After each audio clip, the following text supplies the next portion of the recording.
Hi, everyone. Thanks for joining me here on Mom Squad. I'm Maureen Kyle, and this is a show where we tackle your parenting questions and challenges with help from the experts. And at this point, the kids have been home for summer break for a few weeks now. The days are long, there are a ton of activities, and a lot of us moms are just trying to keep our energy levels up. Sometimes it's more than just energy levels, it's sanity too. So joining me today to chat about this is the girl I talk to every day about being exhausted, executive producer Jenny Jordan, where we always talk about, oh my gosh, how are we gonna get through this day? Yes. Our kids are the same age. I have an almost 10-year-old, we have 7 turning 8-year-olds, and mine just turned 5. Yours And mine's is almost 5. Yeah. I mean, we're in the thick of it. Yeah. And it's, when I say the days are long, you totally understand what I'm saying. I believe it 100%. The days are long. It's a challenge in the summertime. I'm not ready for school to start because I don't want the early mornings. I'm not ready for that yet. We'll do that. We'll tackle that another Mom Squad. But it is hard to stay awake because I can't imagine the early mornings because already I'm like, how am I going to do that? I'm so tired. Yeah. Well, and it's go, go, go. And I know that a lot of people have kids, maybe your kids are starting to get a little bit older, and so maybe they're off on their own. Like I hear about this magic age where they you could trust them to go ride their bike and they go to a friend's house, but sometimes you're the house where all the friends come. And then it's like a lot of hectic activities at your house, and you're trying to get work done, whether you work from home, you're at work and you come home to this craziness, or you're stay at home, but you have the housework to do, the laundry to do. And all of a sudden it's, Mom, what can we do? Mom, can we have a snack? Mom, can we have, and it's just like, oh my gosh, I just need 10 minutes of silence, but we're not ready for school to start either. No, they wait till you start doing something. Oh, all the time. If you were like, when you ask them, do you need a snack or do you want something? No, we're not hungry. Yeah. Okay, I'm gonna go do this. Mom! Right. Whatever, it doesn't matter. Right. Or you feel that pressure of, I don't know if you feel it. I know I feel like, oh gosh, we're, nearing the end of summer break and these nice days, I'm gonna have to make everything magical. What can we squeeze in? What kind of activities can we do at home? Well, we didn't get to, use this chalk outside on the driveway yet. We need to use the chalk. We need to use the bubbles. We need to go to this water park. We need to go to this amusement park. And so there's that overload of feeling like you have all these other things to do, and then there's the stuff that you really do need to do, like, oh, right. And it's hard in the summer. Mow the lawn and Yes, and I always say that. I'm like, it's nice in the summer because I feel like our house doesn't get quite as dirty because we're always outside. Yeah. But then we're always outside, so then I get nothing done inside. Yeah. It's like, because I have to make dinner. We have to come inside, or you have to be contained in the backyard, and it's just so hard, you know? Yeah.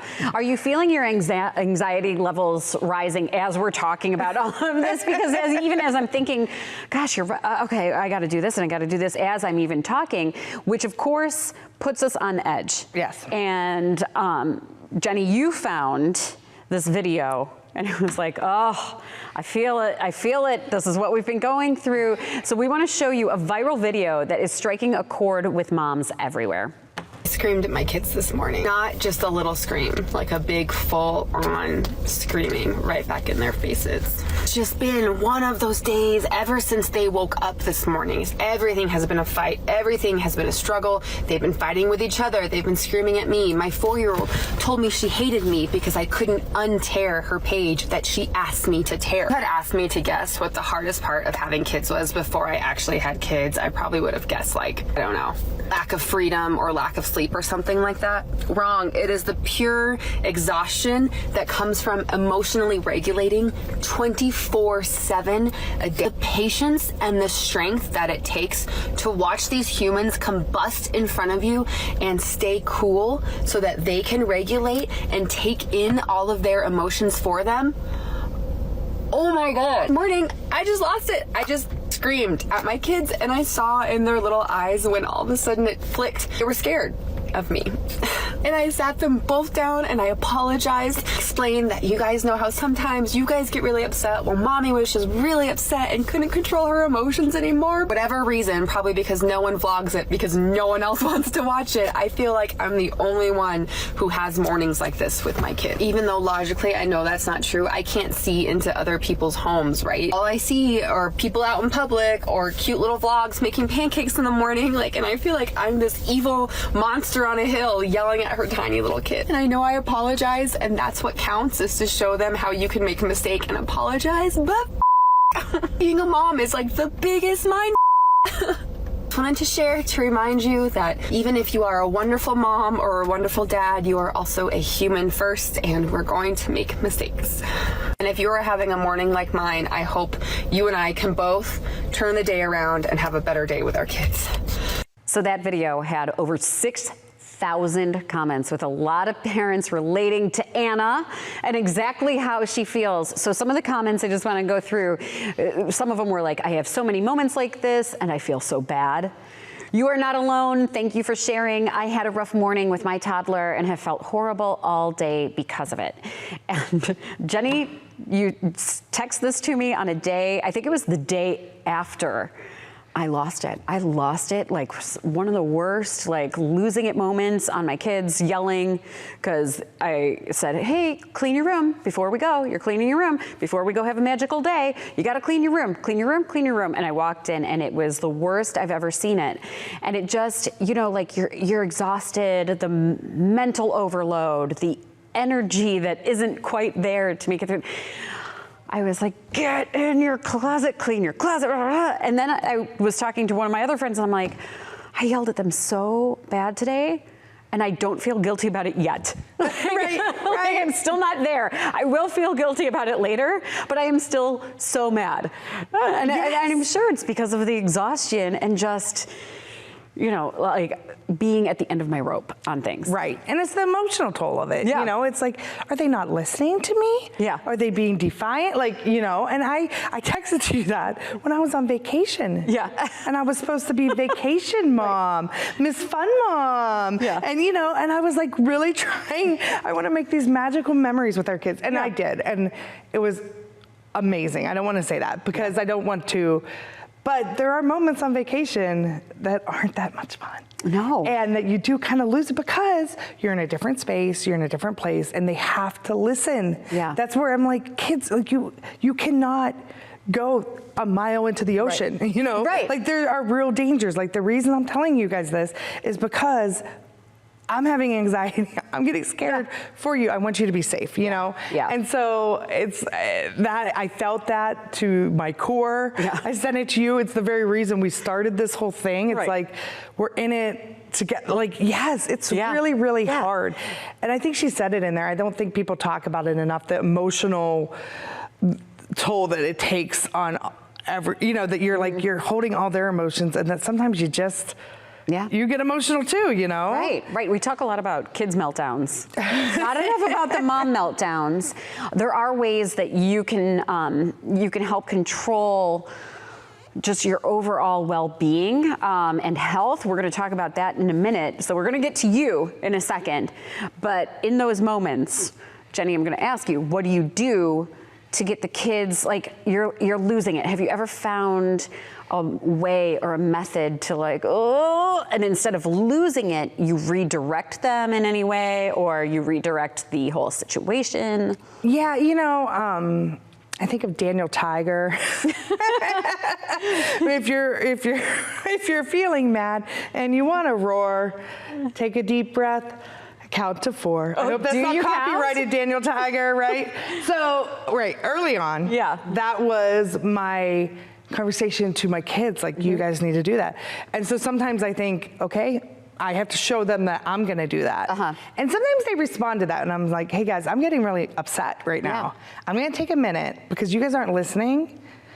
But I noticed the older they get, they don't seem to respond to that as much. They're kind of like, all right, crazy lady. Cool, mom. Cool, mom. See Go roar some other way, you know? Right. And so I don't have the exact science to what works. I will say it is nice when my husband's home and that he sees when I'm at my end of my rope and he can kind of come in and give me that break and be like, hey guys, you need to, and just having a different voice. Right. It's not that we don't play the, I'm going to tell your dad or I'm going to tell your mom game. We really try not to do that.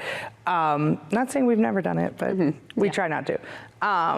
And the same with him. When I see he's at that end of the rope, that I can kind of swoop in and be like, okay. Or we give each other a little perspective, like, let's just laugh about it instead of like, what's really happening here? Yes. You know? Yes. So you could probably scroll through the other episodes here of Mom Squad and find all of the episodes that we've done about, conflicts at home and how to handle it. And the psychologist's advice is always like, take that moment, step away, make sure if you yell, you say immediately, like, I'm sorry, I reacted that way. I get upset too, and all of that.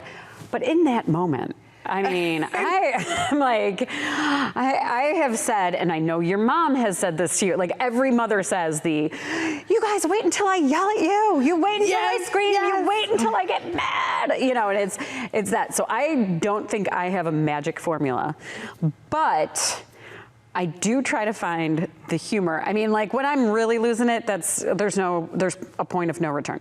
But there's also the trying to find all of the humor in the situation was the best advice I've ever gotten from multiple people, including my dad. I mean, that was his go-to, was like, okay, let's laugh about it. It's really hard though when they didn't clean up their room. Yes, it's really hard.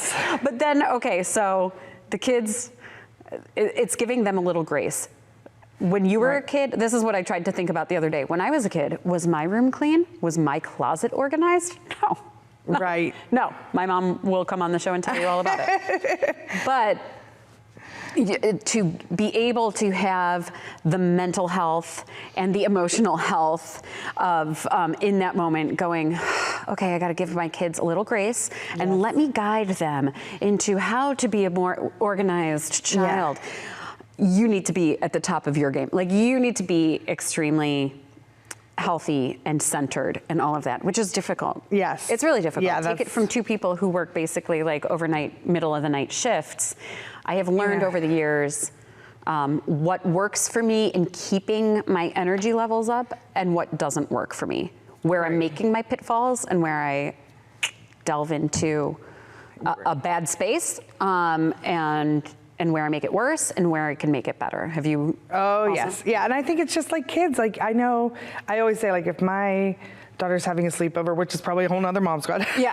But I know there's nothing happening the next day because that girl's gonna be tired and cranky. Yeah. And I also know when my cranky days are gonna be. So it's sort of like, I think we all need to give each other grace, like we're tired and keeping energy up is no easy task. So it turns out, reaching for the coffee, reaching for the energy drink. Oh yeah, guilty. Not going to fix things, so that, especially midday.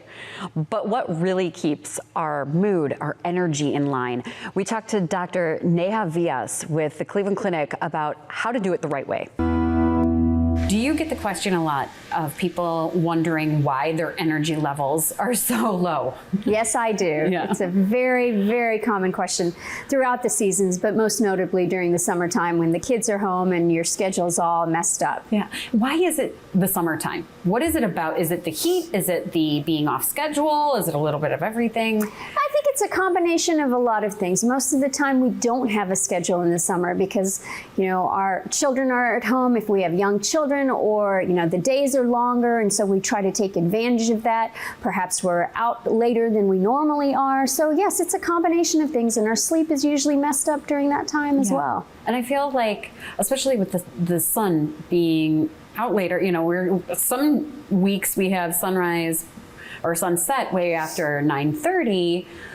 Is that true that affects maybe our sleep habits and our energy levels? Yes, it does. I think most of the time, most people don't know how to shut themselves down because there's so much light outside and we have so many more things to do that we don't really transition to our nighttime routine, which means we probably go to sleep much later than we normally do. Yeah. And therefore, wake up tired. Yeah. I think there are probably a list of things that we might not be doing the right way. And not to start off in the negative, but let's talk about some of those pitfalls that people fall into and maybe some of the wrong ways that we are all trying to sustain energy, because I think maybe this will hit home with a lot of people.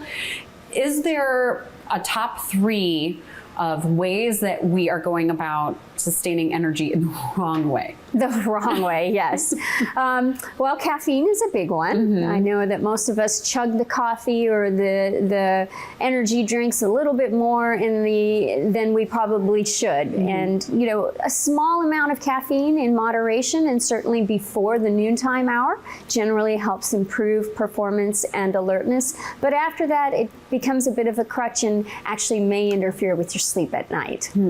So you're bringing this up on the day after. I did exactly what you were just talking about. It was after lunch, I'm hitting that slump, and I thought maybe I'll just have an iced coffee to help me get through the day. Now, does that help boost, or did I do something wrong? No, in the short term, it certainly does help, but you do want to make sure you don't make it into a habit because, as I mentioned, the sleep will be affected by continuous caffeine, and certainly caffeine that's drunk after lunch. Okay, and then what are some other ways that we are choosing the wrong ways to keep our energy levels up?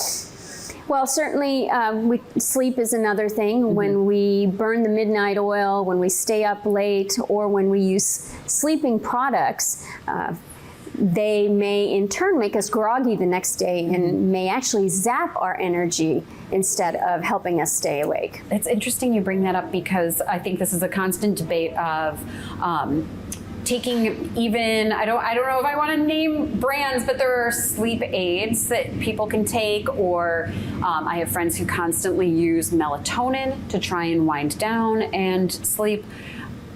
Is that okay every once in a while, or can that lead to other problems? Well, if you must take a supplement, that's probably a great question to ask your family doctor or your primary care physician, because in moderation, sometimes those can be helpful, especially for those who have sleep issues that can be reversed over a short period of time. But if this is a chronic thing, you may have something else that's interfering with your sleep, and a sleep aid isn't going to be the answer. So talk to your doctor about that. Yeah.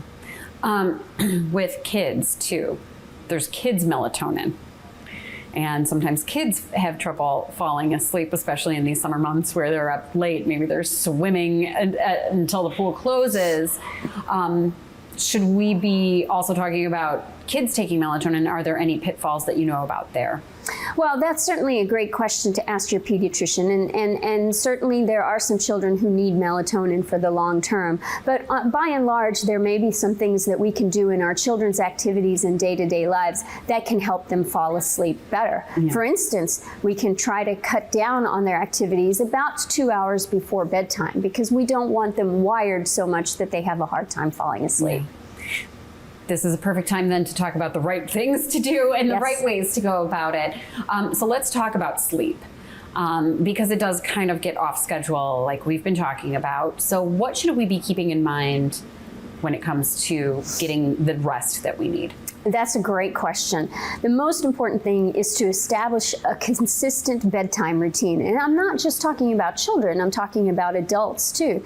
That means getting off our devices at least 30 minutes to a couple hours before bedtime, making sure that we try to fall asleep or get in bed at the same time every day, and making sure we don't use our bed to read or watch television or to do anything but sleep or to do anything but sleep before we hit the sack. Yeah, it's funny. We always hear these studies of everybody needs 7 to 9 hours of sleep. I think it was just out that, women are losing more sleep than men, and they're not the ones getting the 7 to 9 hours.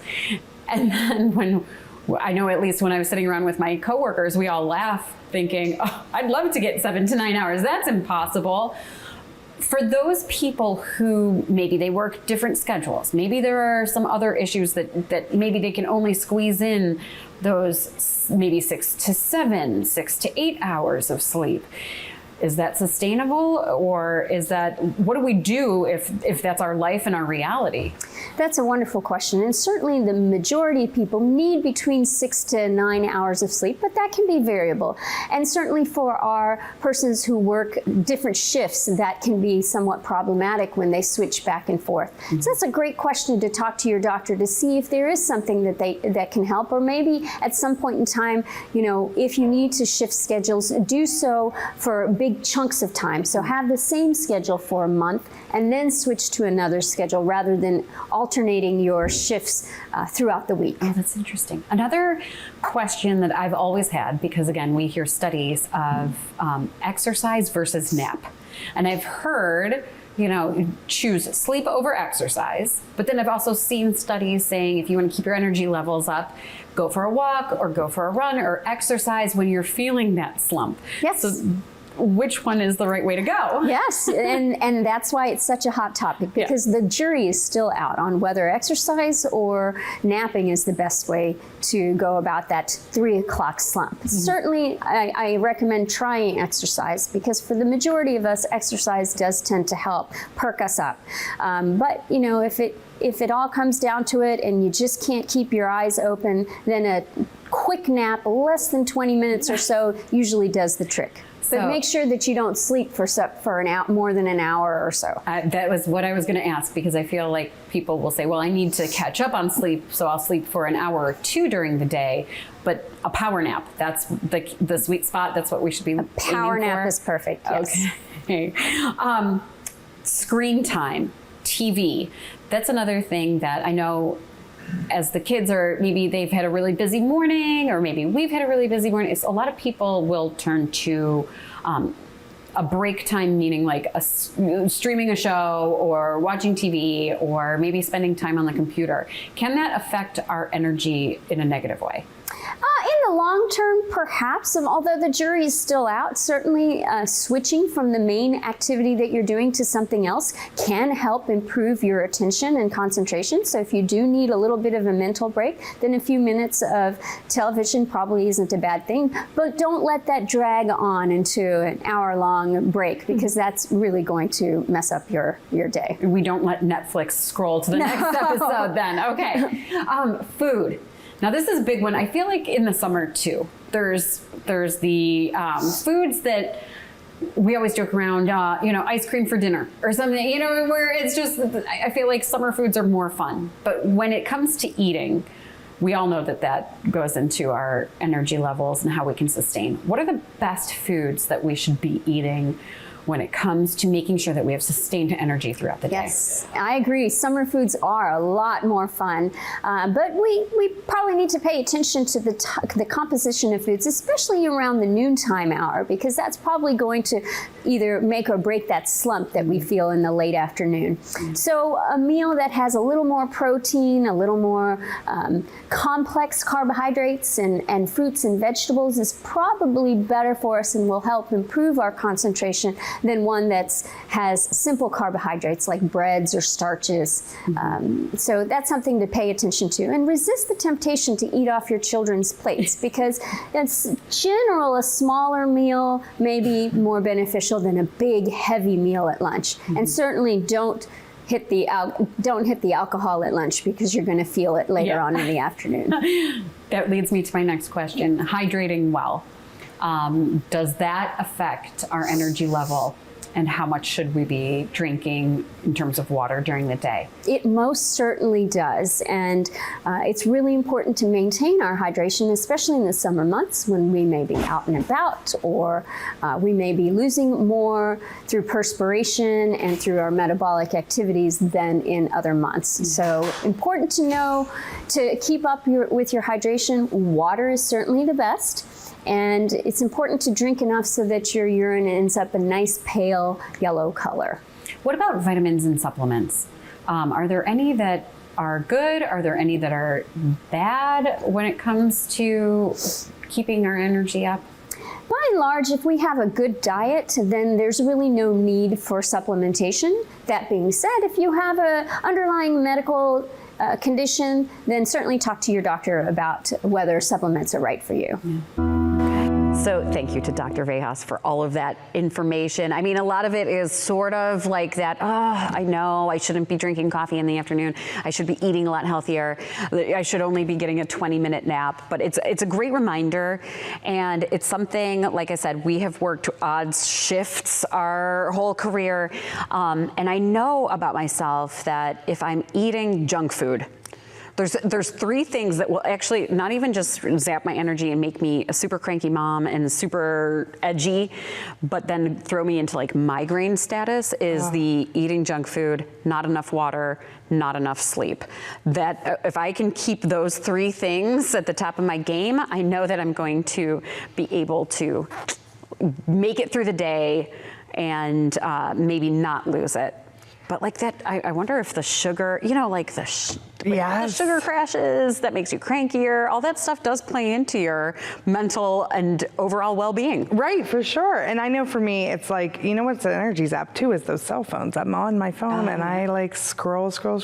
I am what do they call it? The doom scroll of the bed, before bed. Zombie scrolling. The zombie scroll that may have been when I sent you that. Right. But I think that zaps my energy too, just because it's so mindless. I can't sit down. That's my thing. If I get home, like if I sit down, I just tend to.